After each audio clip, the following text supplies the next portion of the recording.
Hi everyone, welcome to today's history lesson. So for this lesson, you will need to copy down notes as you listen to my lecture and look at the slides. Preferably you type them out on a Word document, and then your history teacher will create an assignment for you on Google Classroom where you can submit these notes to us. Okay, this is just for us to make sure that you have actually watched this video lah. And having these notes will be very useful for you when you are studying for this chapter. So today we are going to look at one of the biggest factors for how this crazy person over here rose to power. Okay, and that is the weakness of the Weimar government. So you might be asking me, Mr. Fu, what is Weimar government? So to answer your question, we will first have to look back onto World War One. So during World War One, Germany's emperor, this guy by the name of Kaiser Wilhelm II. Take note, his name is not Kaiser, okay? Kaiser is his title. It means like emperor or king or something. So this handsome fella over here, he realized that they are losing and he decided that the responsible thing to do was to stop being king, okay? And he gave up his throne. So without an emperor, Germany is now a democracy. They could form a new republican government. Okay, and they decided to do this uh, in this little town called Weimar, as you can see over here. Okay, so because of where the formation of this government was started, this government became known as the Weimar government. Yeah, not very creative lah.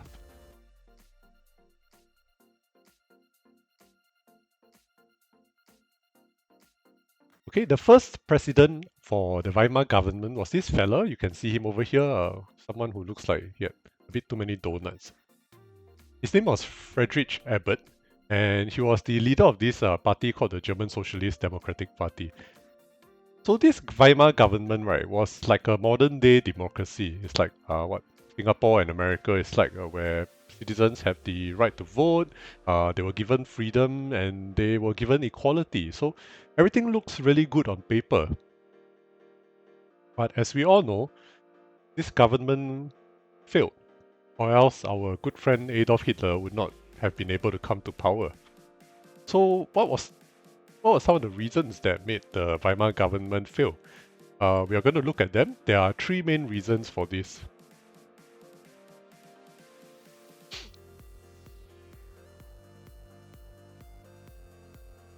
So the first problem with the Weimar government was the constitution and proportional representation. This is a big mouthful, okay? But to simplify this, right, you need to look at it as two parts. There was a problem with their constitution, and there was a problem with their system of proportional representation. I'll explain what these two terms mean, okay, so you don't get confused. So the first thing is the constitution. As you all might know, right, that a constitution is a piece of paper that governs how a country is run. Okay, it's where all the rules and all the laws are lah. Okay, it's kind of like the mission statement, like will of an Olympian, heart of a saint, the mission statement for Cambridge. Okay, but except this thing applies to the whole country. So there was this article called Article 48 in their constitution that allowed the president, when he feels that the country is in trouble, he can dissolve parliament, okay, and he will rule with emergency powers. This means that if the president don't like your face, right, okay, he can send the police to come and drag you into jail for no reason at all. Okay, this is what I mean by suspending civil liberties in the slide. So anyone, right, you and me, right, the first time you hear this, you know that this is a problem. Okay, and when our friend Adolf Hitler came into power, he was able to use this power to no good. Okay, to further his own evil agenda.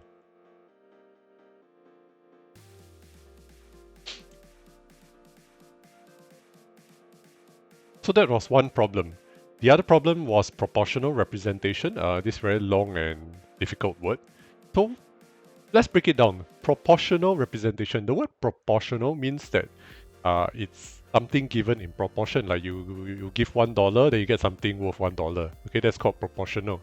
And representation means the guy represent you lah. Okay, so in practice, what this means was when people voted during elections for the Weimar government, they voted for the parties, okay, and for a certain number of votes, the party would get one seat in a government. So this was a very fair system. But, you know, all of us know that people are not very smart. So everyone tended to vote like randomly, and they voted various small little parties into government. So what happened was that the Weimar government was made up of all these small little parties. And as you know, right, in order to pass a law, a party needs to have 50% of the parliament agreeing to this law. And when everyone thinks differently, this becomes a problem. So what these parties did was they were smart, they formed alliances. Okay, they formed enough alliances so that they form a 50% majority in government. So this is what we call a coalition government, as you can see in the slide, the last two words. Okay, this coalition government refers to a government where it's not ruled by a single party, not like us, we have the PAP, okay? Just imagine if one day the PAP, the Worker Party, the SDP, all of them had only like 30% votes, 30% of the seats. So in order to pass laws, the PAP maybe have to make an alliance with the SDP, okay, so that they have that 60% majority or something. So this is what we call a coalition government. Coalition governments are not good, okay? And this is the reason why. A coalition government is made up of all parties, different parties, and these parties generally don't agree with each other. So this results in a case where laws don't get passed very effectively. Okay, that means people are going to look at their government and realize, hey, the government is not doing much. Another problem is that, as you know, with your friends, people tend to break up. Okay, people tend to quarrel. So every time a party quarrels and breaks up, they'll form a new coalition government. Okay, they'll find a new friend. As you can see in the slide, right, between 1919 and 1933, there were 20 different coalition governments. That is a lot for a country to go through. And the German people just looked at this and shook their heads. Okay, and as you can see, this created a situation where the German people wanted something strong. Okay, they wanted a strong government. Alright? And as we all know, Mr. Adolf Hitler is a very strong personality.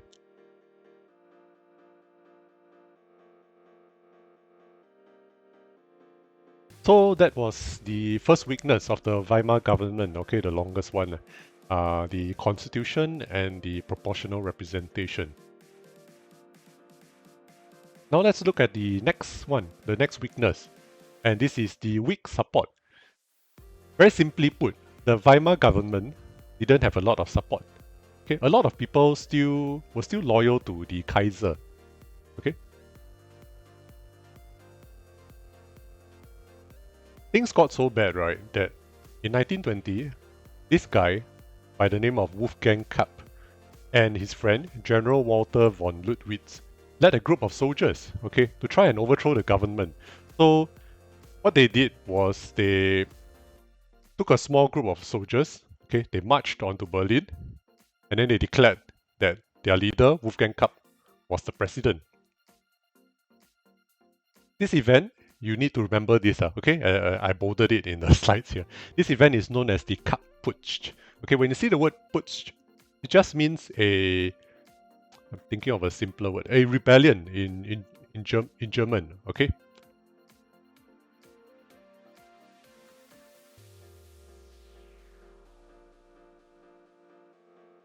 So while they were able to take Berlin forcefully, and they did it so effectively, right, that the Weimar government actually ran away. Okay, they actually had to run away from Berlin. I think they went to Dublin or something, one of the other German cities. The people didn't like this.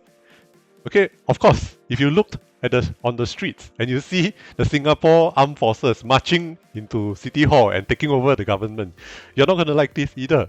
So what some of them did was these workers, okay, workers who didn't like this rebellion, they and their trade unions started to form general strikes. So one of the strikes they did was the railway, and without the railway, right, without the workers working on the railway, this Wolfgang Kapp and his soldiers couldn't effectively move around, and they were crushed. Okay, they were crushed by the people.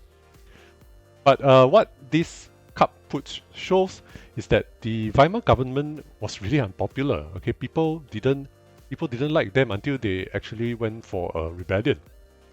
And as we are going to see in the slides later, there's going to be one more rebellion.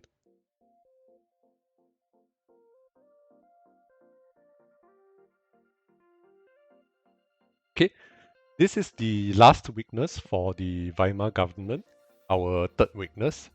And that is the Weimar government was very unpopular with both the left and the right. I can't tell which is left and right for you. Okay, this is my left hand. The left refers to the communists. Okay, the far left, I mean, not like middle left. The far left refers to the communists. And the far right refers to the people who are very strong nationalists. They want Germany to be strong with a big army and with lots of territories. So these two groups really didn't like the Weimar government. Let's look at them individually, okay? So the left, blah blah blah, they were influenced by the Russian Bolsheviks, wanted more equality in society. What you need to remember is these guys were communists and they started a rebellion called the Spartacist Rebellion. Basically what happened was these communists, they took over Berlin and they started to put up communist flags, like the red flags. Of course, it wasn't very effective because our president Friedrich Ebert managed to just own them with a small group of paramilitary people called the Freikorps. I know that's a lot of big words. Paramilitary means like they are not the actual army, they are like a private army. And the Freikorps, I think in German it means like freedom cause or something. Okay, like a group of people who fight for freedom. You can see them in the picture in the slide. These guys were made up of these guys were people who fought in World War One and were not very happy with the Treaty of Versailles. So they managed to stop the communists. But doesn't matter. It showed the people that Friedrich Ebert and the Weimar government was weak. Okay, and that people opposed them. Then we have the people on the right. These guys basically felt that Germany was not treated fairly by the Treaty of Versailles. As you can see in the cartoon over there, they felt that the politicians ruling Germany at the time stabbed the soldiers in the back. They thought that the politicians in charge of the Weimar government created this Treaty of Versailles and led to Germany having to pay like reparations, having to have a small little army, cannot lose their territories, and so on and so forth. And they were actually given a name, the November Criminals. Not a very nice name.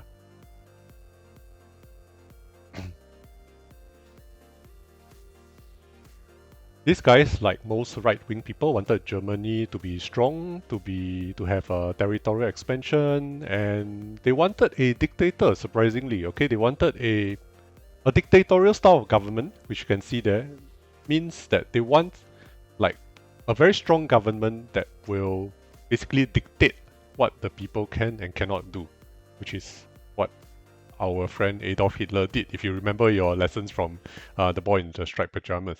Okay, so that's all for this lesson. Be sure to type up your notes. This is a video, okay? It's not a live Zoom lesson, so you can always just go back and look through the slides and hear my boring voice again. Alright, if you enjoyed this video, please remember to smash that like button and subscribe to this channel. Okay, I'll see you all when school reopens. Bye bye, take care.